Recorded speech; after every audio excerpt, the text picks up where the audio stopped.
கள்ளக்குறிச்சி மாவட்டம் உளுந்தூர்பேட்டை சுற்றுவட்டாரத்தில் விடிய விடிய பெய்த கனமழையால் சுமார் 50 ஏக்கர் உளுந்து பயிர்கள் நீரில் மூழ்கியிருக்கின்றன.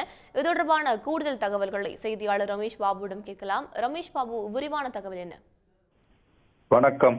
கள்ளக்குறிச்சி மாவட்டம் உளுந்தூர்பேட்டை மற்றும் சுற்றியுள்ள கிராமங்களில் கடந்த ஒரு வாரமாக மிதமான மழை பெய்து வந்த நிலையில் இன்று அதிகாலை முதல் விடிய விடிய பெய்த பலத்த மழையின் காரணமாக விவசாய நிலங்கள், அதாவது உளுந்து பயிரிட்டுள்ள விவசாய நிலங்களில் மழை நீர் குளம் போல் தேங்கி நிற்கும் நிலை ஏற்பட்டுள்ளது.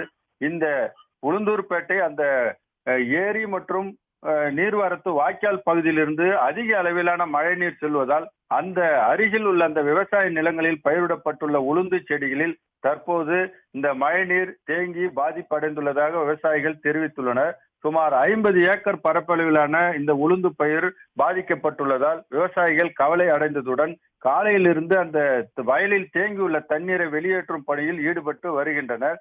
தொடர்ந்து இந்த மழை பெய்து வயல்வெளி பகுதிகளில் தண்ணீர் தேங்கி நின்றால் உளுந்து தற்போது பூ வைக்கும் தருவாயில் அது முற்றிலுமாக அழுகி சேதமடையும் நிலை உள்ளதாகவும் வேளாண்மை துறை அதிகாரிகள் இந்த பாதிக்கப்பட்ட விவசாயிகளை நேரில் பார்வையிட்டு உரிய நிவாரண உதவிகள் வழங்க வேண்டும் என்றும், இந்த சாலையோரம் மற்றும் வடிகால் வாய்க்கால் பகுதிகளில் அதிக அளவில் தண்ணீர் தேங்கி நிற்காமல் அதனை அகற்றுவதற்கு அதிகாரி உரிய நடவடிக்கை எடுக்க வேண்டும் என்றும் உளுந்தூர்பேட்டை விவசாயிகள், அதாவது உளுந்து பயிரிட்டுள்ள விவசாயிகள் கோரிக்கை வைத்துள்ளனர். விவரங்களுக்கு நன்றி ரமேஷ் பாபு. உடனுக்குடன் செய்திகளை தெரிந்து கொள்ள சன் நியூஸ் பெல் ஐகானை கிளிக் பண்ணுங்க.